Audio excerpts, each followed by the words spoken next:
Welcome back once again to Barfly Cinema. My name is Tom. Here's my co-host Gage. As always, today we're talking about The Killing of Two Lovers, a really slow, sad indie-core movie. Not too slow, actually. Not too slow. It actually surprised me on the second viewing, starring Clayne Crawford, Sepideh Moafi, and Chris Coy. Directed by Robert Machoian. Can you give us a little rundown of what this movie's about, Gage? Honestly, I could probably read the back of the box because it's so short, but it's all right. So it's David and Nick. It's a wife and husband, and their marriage is kind of on the rocks, and they made some sort of agreement, but the husband can't really deal with her new relationship. Yeah, they enter into this agreement, and they're kind of like holding each other a little bit accountable, but he's definitely not. He's not adjusting to their lifestyle nearly as well as she is, and there are reasons for that. I mean, they're living in the wife and the kids are living in the house. Mm-hmm. He's living in about a half mile away at his dad's place. Seriously. Yeah. He can jog there. Yeah, he can literally see. It's literally right down the street. His place. So yeah, David, Clayne Crawford's character, it's just like he's having a hard time adjusting to it, and that's made evident from the very first shot in the whole movie where Great shot. Clayne Crawford is literally pointing a gun at these two people. Such a great just boom opening. Like, yeah. All right. Show don't tell. You understand the setup right there, and then he has that moment where he hears someone stirring in the hallway, and then he kind of has that moment of clarity. Yep. And then that's kind of where we start right there. He runs home. His dad's infirmed. Is it made clear that his dad's sick, or he's just retired and getting old? It's kind of It's not left really a little made bit clear. open. It's not made clear. I think he probably is retired, and he has something But yeah. He's you see him, he's coughing up a freaking storm. Yeah. And he's like, it comes and goes. But you only see him a couple times. The next time you see him, he's not sick at all. So I don't know. I think that whole situation with him and his dad, it's kind of the first in a long line of events that happened in this movie to show that this guy is being driven to extremes, but he actually is a good, like a decent guy. He's known in the community. He's pretty well respected in the community. He's not treating his dad like shit. He treats his wife well. He treats his kids well. But he is being slowly but surely driven insane by external factors and the way he's responding to those factors, basically. Yeah. I like that a lot because the movie doesn't tell you or really give you that many hints of what it was like before. Right. So you can kind of just, it's really all inferring and stuff, but you see him, and the first time you see him, he's pointing a gun at his wife's head. Right. and then later he's he has these, you can see that he's clearly prone to violence, but is he being drove to violence? Yeah. Was he violent before? Yeah. What happened? I don't know. So I like that a lot. And there's a lot. Yeah, and throughout the movie, you're seeing these instances where he has these outbursts, and you're like, oh man, this is building up to something. He's gonna go off. But it's always when you put it in the context, you're like, oh wait, these are the healthier versions of manifesting these thoughts rather than actually doing it. And it's like, oh shit, okay, so he's trying to rectify all this. Yeah. It's way healthier to go to a field and shoot a dummy. Shoot a dummy. Yeah. Then so then you see that. I think he has that moment of clarity, and he's like, okay, I'm not gonna kill her and her boyfriend. I'm not gonna do that, but I'm gonna try to navigate this. And for the rest of the movie, you see him trying to get his head around things and trying to give his wife the benefit of the doubt, all the while trying to juggle. Okay, I got to manage. Okay, the three younger boys are just kind of, they're in La La Land. They don't understand the gravity of the situation. But in my favorite performance in the whole movie is the teenage daughter. She's so great. Where she's not really buying the whole, dad's trying to make everything okay, and we're trying to navigate being this adult thing. But if you think about it, she's been in a relatively happy family this whole time, and now it's all falling apart in her very, I wouldn't call fragile years, but formative years, and it's like, oh man. She's so like you really feel for like a freshman. yeah, maybe? she's like a freshman. Yeah. So I love everything between her and David, the daughter and David, it's my favorite stuff in the whole movie. Best relationship in the whole movie. But you just see him go. He's trying to balance all these plates. He's trying to deal with this psychosis he's going through, with this anger he's going through. But he's trying to shield it from his kids. He's trying not to show it to his wife. Yeah. He's trying to maintain sanity, even though internally he is losing it. Because this is like working class, like rural, bumfuck Utah. So it's like he can't afford to go to therapy or something. They can't afford to get a divorce. He can't afford to get an apartment across town. So where does he go? He lives at his dad's place. Yeah. His dad owns a small little. He doesn't want to have to do that, because even when they talk, like, are you thinking about getting your own place? Like, what are we doing here? Yeah. I didn't like. Yeah, it's almost like she's coming from, this is going to be the reality for a little while, and he's like, why? Yeah. I thought this was just temporary. I thought this was temporary. I thought we were actively working this out. Yeah, I thought we were working this out. So you do feel for him. So you're like, okay, the starting shot is so extreme, and then slowly but surely you start really empathizing with this character more and more.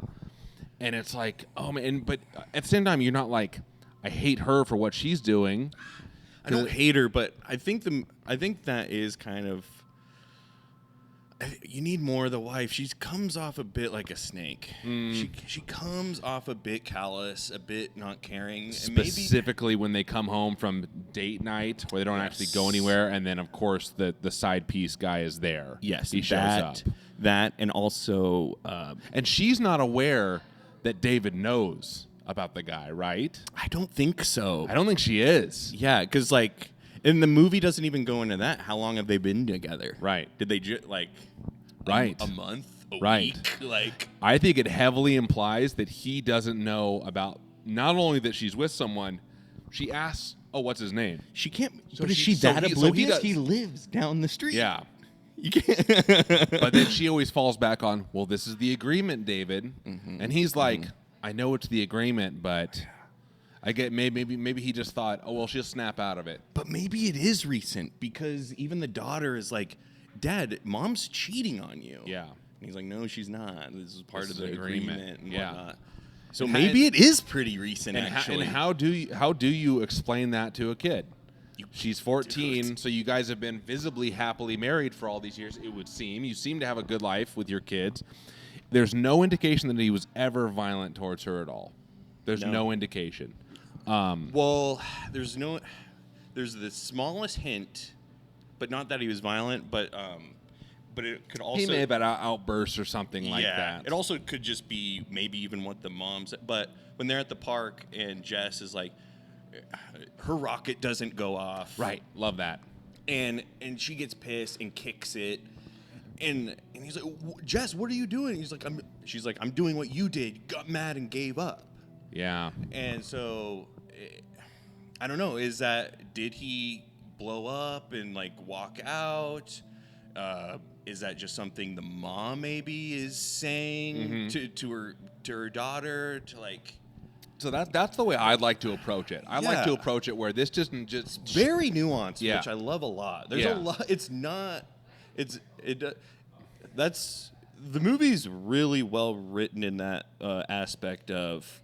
There's a lot to chew on and infer in such a small movie where so much happens but nothing happens. 82 minutes. And like you said, like I watched it, I was like, it's kind of a slow, sad movie, and you got across to the point where it's like, it's not that slow and it's not that sad. I'm like, yeah, you're right, because it has an energy to it. It moves. It does move. It immediately starts. And it's the sound design helps so much of this. Yeah. Because like you really feel like you're in from the beginning when he starts just the title sequence and he's just running down the street. He's running down the street for it's like 5 minutes or something. I love that. But yeah, and you're like, it's the sound design of you start. Honestly, if it was like a traditional score or whatever, I don't know if you would empathize with David as much. Right. It's a like the sound design of this movie like really puts you in like the psychosis that he's going through, and it really helps you empathize with him a lot. I think it does too, and it doesn't tell you how to feel. No, It doesn't tell you how to feel. I because like he doesn't that. know how to feel, Right. which I think it's like it works really well for that. For sure. Fuck, I'm really starting to like it even more. I like this movie. Yeah. Like, I'm starting to like it even more. Like this is a good movie to talk about. Of like, it just so much more comes out of like little interactions. And it goes to show it's like it's the director and the writer, the same person, are respecting your intelligence because they're not going to say, well, she's in the wrong or he's in the wrong. Just going, here are the events. Yep. Here are the events. So I like that when he comes down after that first scene, and it gives you when he's running, when he's jogging back, it gives you time to like, okay, what's going on here? Yeah. Like what's happening, that kind of thing. And you're like, where is he going? Yeah, where's he going? And then you're like, oh, he lives down the street. That's wild. But then I love that it's like 2 or 3 scenes later, he's in the quick stop. Yes. And who fucking comes in? No, exactly. Yeah, because he goes back home. Yep.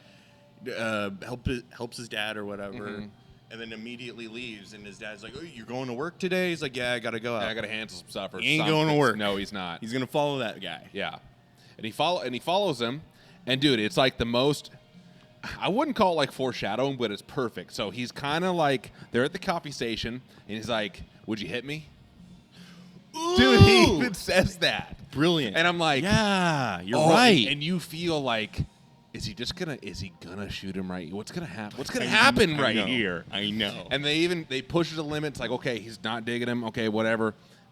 David's kind of like dealing with the town folk. You get an impression that everyone in this town knows each other. Right. It's this small knit community. Right. It doesn't seem like they know it. Maybe this. Because like he keeps driving. Maybe this guy kind of lives on that. Doesn't even live in town or something. Like, right. Oh yeah, man. he's Seriously. like it's almost like this guy's coming in and he's destroying our community. It's Yeah. like there's stuff like There's that. something there. There's going something on. there. Because the director was really inspired, I guess, for the story of this of like Yeah. these small knit communities, these relationships Yeah. and stuff where everyone knows everyone. Yeah. Like, yeah. They know what's going on. Yeah. They know what's going on with him and his wife, conceivably.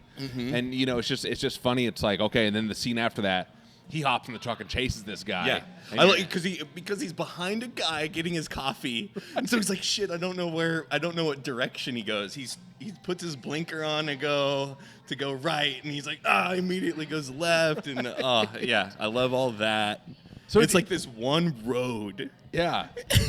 And it's so like it's just perfect. You're already in his head, and it's like you're getting poked. You're David, and he's poking the bear. He's poking the bear. Yeah. Now he knows. They like. It's hard to put. Like, does the side piece guy know that David knows? Because he probably knew David. He knows his wife, obviously. Yeah, Like, How what did they is going meet? on? What is he doing? Is that like From high school too? Yeah, They met from in high school. Like it's I know. See, there's more to it than just these simple interactions. There's so much to it where it's like I couldn't believe when he said, "Would you hit me?" I'm like, he's talking about coffee. Yeah. But Dude, that's such a great point. right, Yeah, I didn't you got to think about watch that. out for that Yeah, I stuff. know.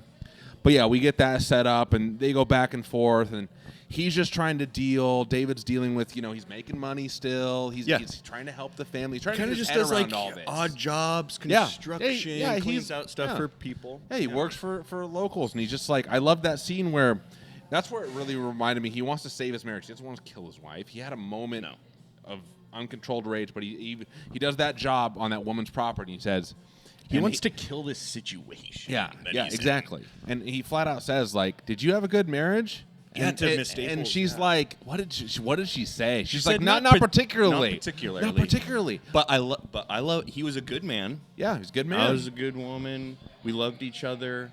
But love, Takes it's an emotion. Yeah. It can come and go. Come and go. Marriage is based on respect. Respect.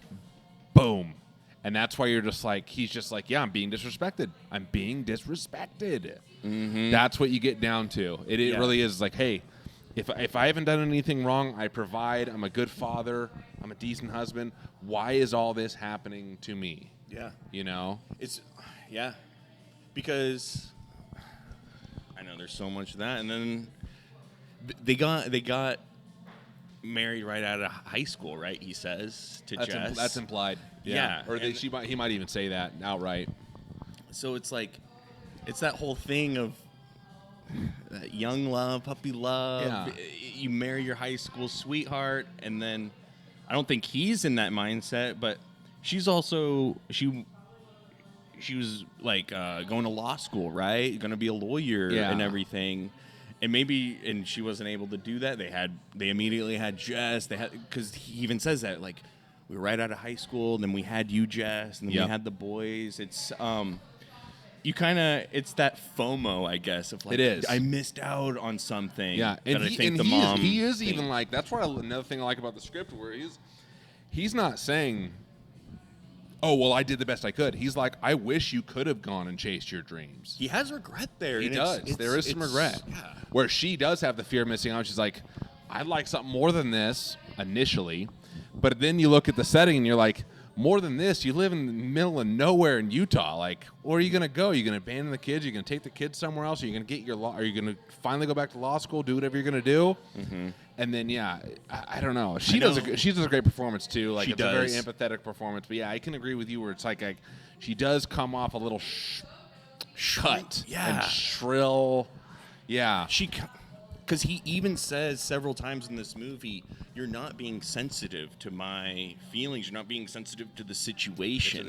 He's trying to, like, he's trying to empathize and give her what she needs. But he's looking at it from a purely utilitarian aspect. He's not trying to get in another relationship or anything at all. He's trying to get his wife back. Yeah.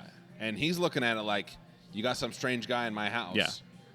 That's a security thing. Like, who know? I don't know this guy. Mm-hmm. Like, that's a big thing where it's like, oh yeah, who is this guy around my children? Yeah. Because even when they're gonna go on their date and they don't, and they see him like go up to the door with the flowers, the daughter's like, I don't even know who you are. I don't know who you are. Get out of here. Yeah, get out of here. Yeah. So yeah, and I think we'll talk about is it this guy more taking an effort at all? I think he's just like.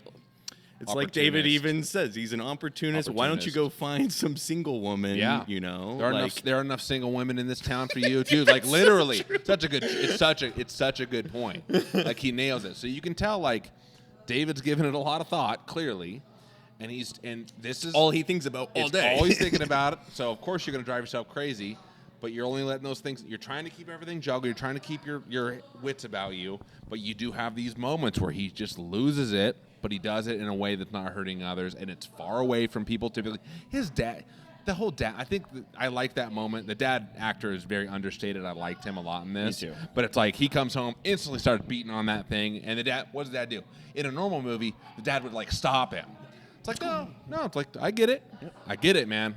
David, and then what does he say? What does he say? David was, and it's like this muffled sound. It does that a couple times in the movie where it's this muffled sound where he's just not he's just focused on the thoughts in his head. And then he just starts beating the shit out of the thing. The dad just sits on the bed and lets him get it out. Yep.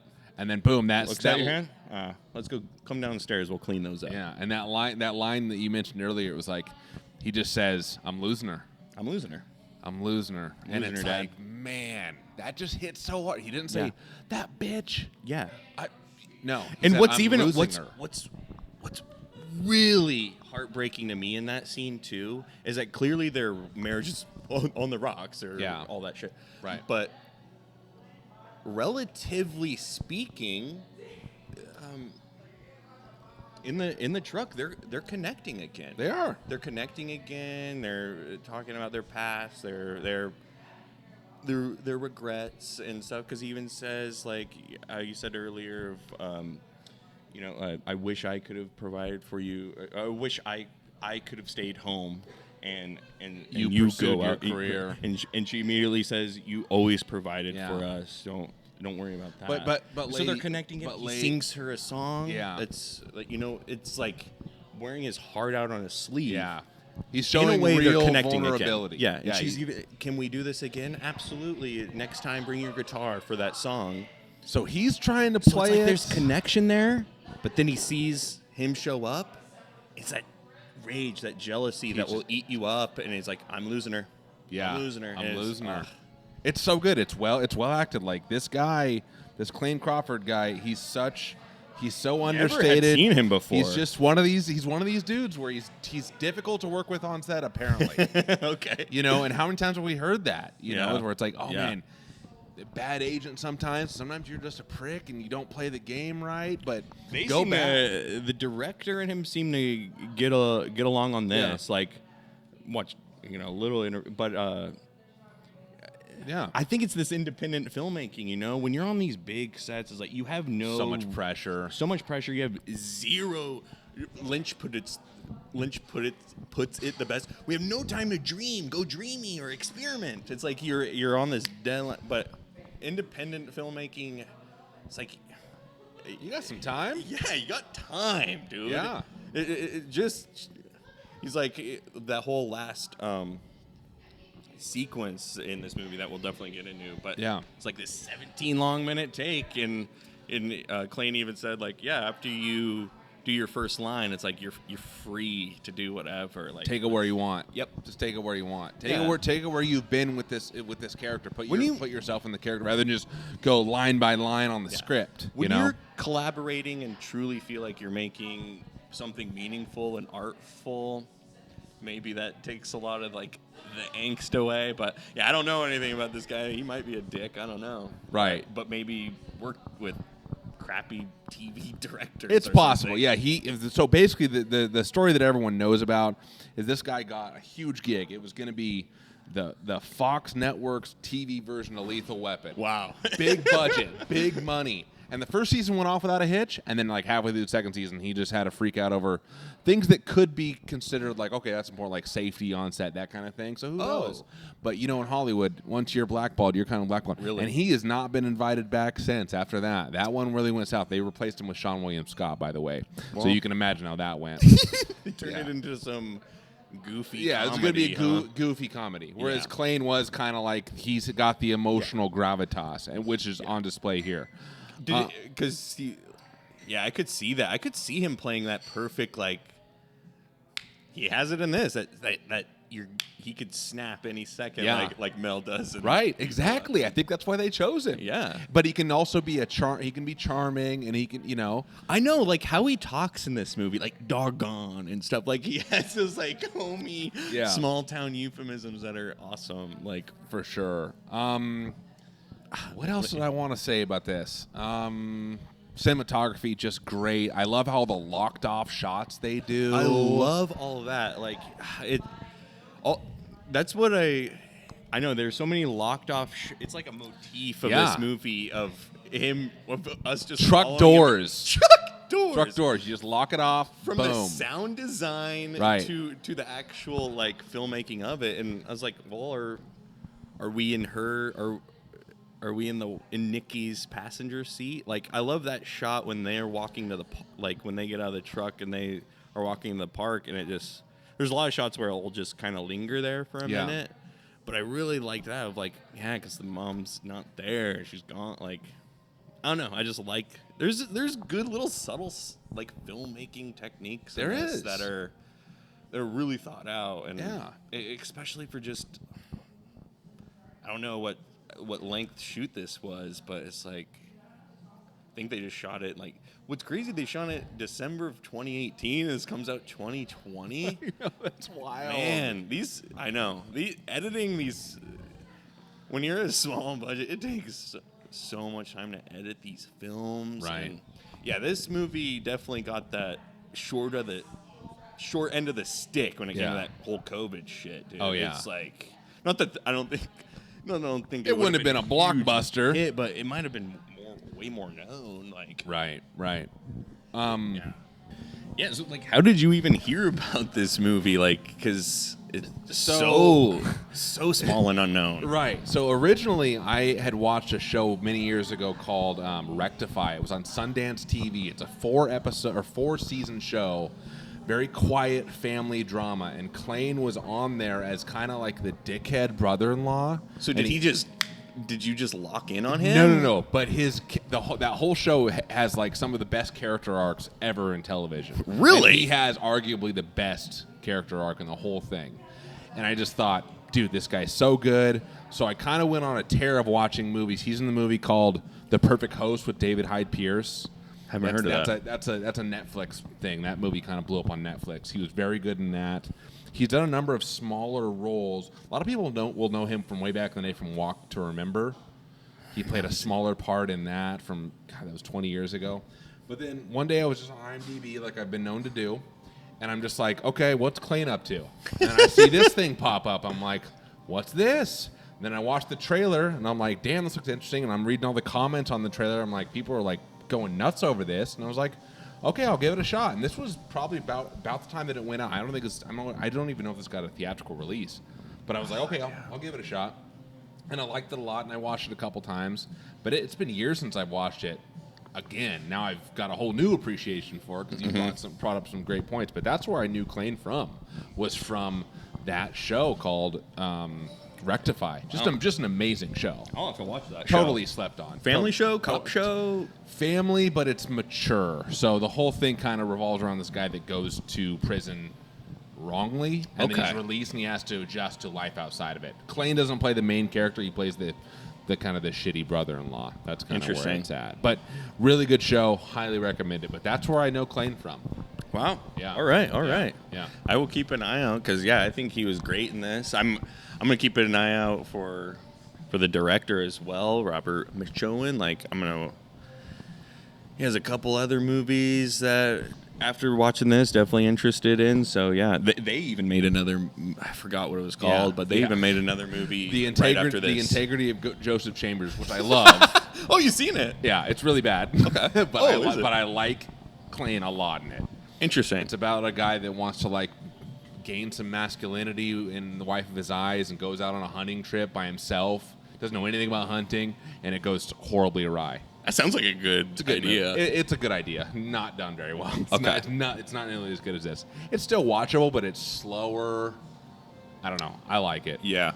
So let's talk about like the last act of this. Yeah. So I want to talk about so I guess starting with so he drops the kids off after the rocket snafu, and then there's finally the big showdown. Yep. With the side guy. Yeah. Dude, this scene is awesome. Derek, that's his name. Derek, yeah, of course. This scene is so good. I love this. It really makes me frustrated as well, in the greatest way. Because all right, so Jess is already annoyed when they go to the park and everything. Yeah. And you, as an audience, as a viewer, you're like, okay, yeah, she's still annoyed about the whole situation and everything, and she is. But then when they go back, the mom says like, oh well, yeah, she was gonna go out with her friends, but I told her she couldn't because you have her tonight. And then he's like, why you keep doing that? You're making me the bad guy. Yeah, you can't frame it like that. Starts this whole argument that is just so all the dialogue in this movie so freaking good. Yeah, it's good. It's so real. Like it's how the best compliment I can give. It feels completely improvised. Right, it does. It does feel improvised. It's almost like, okay, here's the situation between the two characters. This is how emotional you're supposed to get. Go. And they handle it well. Yes. It's very nuanced. A lot of talking over each other. Love it. They're battling it out, and you definitely empathize with him in that scene where it's like, why I'm not even in the house anymore. Why am I turning into your scapegoat for every time she's upset? Yes. Like, but he doesn't say it like that. He says like, you just can't do that. No, you can't do that. And if you don't want to answer it, send her to me, and I will answer it for her. I can do that. Right. He's like Nick. He's like, this is my family. Like, do you? She's like, I understand. Do you? Like, this is such I'm a great. thinking about this every minute, every day. Yeah. Are you thinking about this? Because I'm thinking about it all goddamn day. Yeah. Like, It was a good moment of catharsis, and it is. And then you're thinking, okay, maybe they're gonna calm down, but you know who shows Who up? puts his face in? Yeah, of course. Our favorite Derek played great by Chris Coy. I don't really know this guy. Me neither. Don't know him at all. Me neither. But man, at he all. plays that dickhead so well, and you think I know it's. and you don't know where it's gonna go. You're like, okay, they're going back and forth. The wife's kind of playing mediator, kind of. She's trying to calm him down while. And then they start really mainly focusing on calm down David. Yeah. Like, and so that's pissing him off more. Yeah. The subtlety. Yeah, the I love subtlety. it. Like, and I love his like. I love how he's like. Everything Derek says, he's like, no, I don't think you do like Right. everything. He's got a rebuttal. The same Ready. rebuttal. Same rebuttal. He's like, I don't think you do. I don't think we need to go around. Yeah. But you're right. I don't think we do need to get off on the right foot here. Okay. But yeah, it's such a good point. You're like, she is kind of belittling her husband in front of it, and he's like, you feel like a big man, feel like a big dick in front of my house. And he's like, well, I don't want you out. He's like, you can't be out here talking to my girlfriend like that. My girl, I love that so much. This is my wife. So yeah, you get to that point and you start thinking like, and then it's like, what an ass to like he's like, I get it. It's like you wanna. Sorry to cut you off, but he's like, you wanna. I don't know, protect your girlfriend. But it's like, this is a husband and wife. This is not your conversation to be in, dude. Go inside. But then you get that moment where you're like, you kind of gaslight yourself. You're like, is David being a little crazy? Is he? That's a good point. Then Derek's kind of like, dude, I know I'm in this situation and all that. This is new for all of us. New for all of us. So you're like, dude. Like, it kind of messes you up for a second. You're like, it does. You're like, wait a second. Okay, maybe this is all going to come to a head. Maybe it's not. Maybe they're going to see the light. And then once the wife leaves the scene, what happens? Blows up. Like the ultimate betrayal. I know. I love how it happens before that too. Of like, David he goes to the back of his truck. He's like, get the kids. He's like, David, just go home. He's like, I ain't leaving without the kids. She's like, do you think that's a really good idea right now? I don't care if it's a good idea or not. I ain't leaving without the kids. And then he comes way and he's past like, that. Yeah, way past that. But then he's like, And once she's around the corner, and how he does it, something's wrong. Something's wrong. He's like, we'll talk it out. I promise you, by the time you go inside, this will all be worked out. Yeah, worked out. Like, what? Damn. Yeah. And then David's just like, He's just like, whatever. Yeah. And he I gotta goes go up. through this. Yeah. And he's like looking the other way, like just trying not to look him in the face at all. And then he comes up, like, let's just, let's just work this out or whatever, as like the wife is walking away. And then once she turns the corner, he's like, what do we need to work out? This, and just sucker punches him twice in the face. Kicks him when he's down. Hard as hell 3 times right in the frickin' face. Yeah. And David is messed He's so up. messed up. So then he crawls in his car. Yeah. Starts driving away, and you're like, I don't even know if he knows where he's going. You're like, he's just got to get out of there. He's got to get out of there. And then the wife comes running outside, David, and then you can hear driving. him in the back. Yeah. And you're like, oh shit, this is it. He's gonna be radicalized. Yeah. He's gonna get the gun. He's gonna go back. And then, you almost think he's gonna go grab his gun. You're thinking, but he already that's had it. exactly what I'm thinking. Then they boost that score up. The mechanized. It starts getting a little bit crazy, and then he passes out. He runs off the road. That's one aspect that I don't really like. It's a little pet peeve. It's a little like he passed out. Yeah, how he did it, because he starts to pass out on the wheel. Yeah. And then the truck starts speeding, and then like it does this like little camera trick where I'm like, oh shit, is he gonna like flip the truck over? Yeah. It's gonna be like a really gnarly ending, but no, it just stops. And I'm like, okay, did he put his foot on the brake? Okay, I'll buy that. But no, because he doesn't even put it in park or right. anything, and he gets out of the truck. You and get it. Stays. Yeah. So yeah, it doesn't. I don't like that. It doesn't work practically. Yeah. I think it works thematically. You're like, okay, But when it's such a realistic movie, True. little things like that take me out of it. But I do like how they pulled that scene off. They do. I know, man, it's you're like, what's gonna almost happen? Because yeah. he's like, it looks like he's really driving this truck. Absolutely. The whole movie, it's like, damn, you're probably really driving the is. truck. I mean, if they are, that's really impressive. Because it's like he's got his head down like this, dude, yeah. and it's I like love how there's he just, blood like, passes everywhere, out. and then yeah. And then a great little, what is that? Like, shot, and when he stopped and like passed on the truck, and you see Derek. You see a pull shot up. through the side mirror, and Yep. it's just like a little obscured. It's kind of like almost like a mirage. Yeah. And you're like, oh fuck, what's gonna happen? Yeah, he grabs his gun. Yeah. He's He's like, I'm just ready. I'm dazed. ready. Yeah, he's just dazed. He's dazed. Yeah. And then he flops out, fires 2 shots off, and then it shows like a more static shot of his wife running. Well, you just hear David, David. Yeah. And then it's his wife. And Because you're being put in his ultimately you're being put in his shoes there. Yeah. Where like he thinks this guy is coming after him. complete psychosis Yeah, at that point. he's like yeah. totally gone. And then it becomes clear that it's his wife, Yeah. and then she consoles him, and then Well, think about it. He's probably has a major concussion. yeah, he's fucked up. Yeah. He's fucked up. He just got his ass beat. You got sucker punched in the whole 9, and then they have this moment of catharsis where it's like, I love you. I don't know why this is happening. Like he's finally being totally honest with her. You know, he's just like, I'm not going to play nice. I don't like the arrangement. I tried to make this arrangement to save my marriage. Now it's just, I don't know how to save it. Yeah. This is where I'm at. And then she's just like, I know when he's breaking that, he's like, I love you so much. Yeah. And she's like, I love you. And then you have that brilliant, just they hard cut, and it's like a few months later. they're at like an Ace Hardware. Yeah, they're buying a dryer or something, and you're Yeah. like, okay, so she snapped out of it. He's hopefully on the right track, but maybe she did realize, like, oh shit, I put everything in jeopardy over this guy. I didn't know who I was inviting into my home around my kids. Mm-hmm. Maybe David's not such a bad. Maybe not that she would ever say that, but it's maybe like, maybe the grass isn't always greener. Exactly. Maybe I'm not actually missing out on anything. Yeah. I have Maybe it. I have it.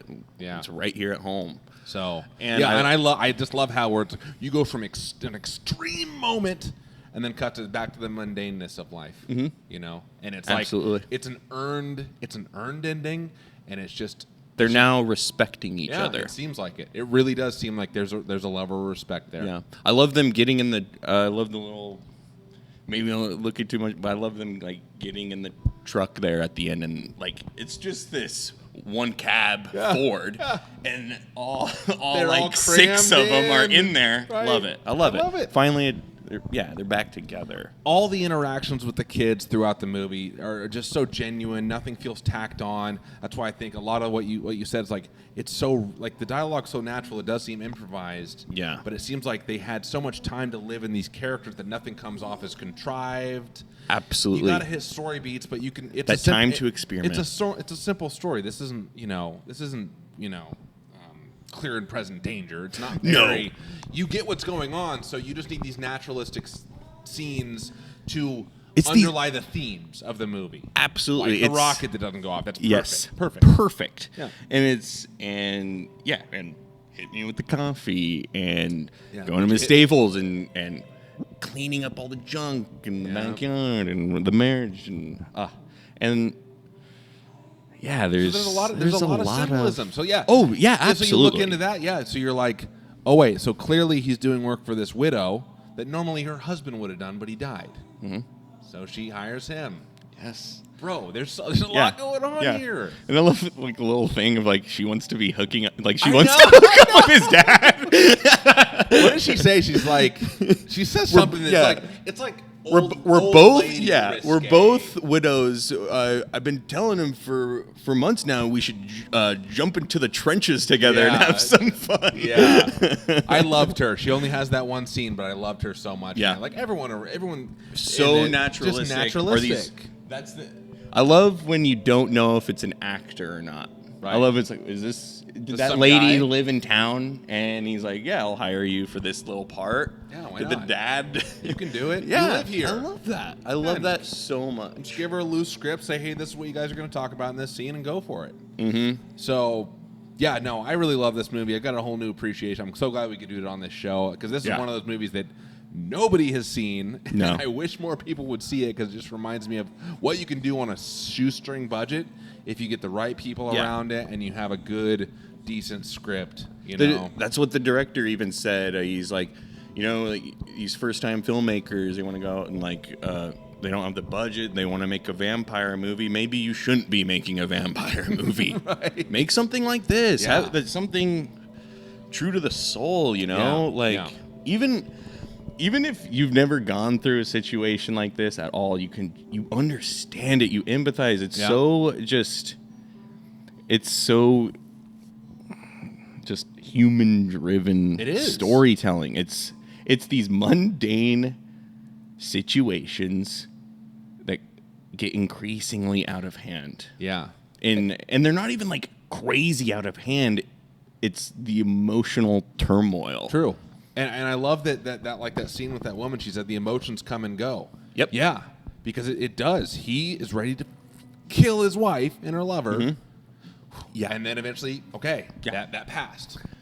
That passed. I know. And then he keeps getting pushed and pushed and pushed. And they well up, but they pass. And then eventually you're like, okay, you settle. You regain the respect. Like there's so much here. So yeah, that's the benefit of a good cast and a good script. Yeah, there's no explosions. Nope. There's not a lot of special effects. It's only 82 minutes. It's shot. There's a couple rockets that go up. Yeah, There's two explosions. Yeah, off screen. They couldn't afford a second cam to film that part. But I like how they do it because it's all. I love it. So many of the shots are just locked off. One shot, no cuts. We're just gonna watch this family in what they are. So Because that's what he has to do. He has to be in the situation he's in. Yeah. You can't leave it. seriously, He's stuck. He's stuck. So yeah, Killing of Two Lovers. I liked it a lot. What did you think of it? I liked it a lot. I honestly like it more just from this discussion. Okay. So there you go. I think this is an 8 out of 10 for me. I'd give it an 8 out of 10 as well. Yeah. I think this it's is a great very movie. good. Very good. What are we doing next week? We haven't even discussed this yet. We haven't discussed it, but we are going to do Modern Romance. Okay. 1981 by Albert Brooks. Okay. In a way, it's kind of it's the comedy opposite to this movie. Okay. Yep. I can get behind it. Modern Romance starring Albert Brooks. Yep. Next week on the pod. Thanks so much for tuning in. Thank you.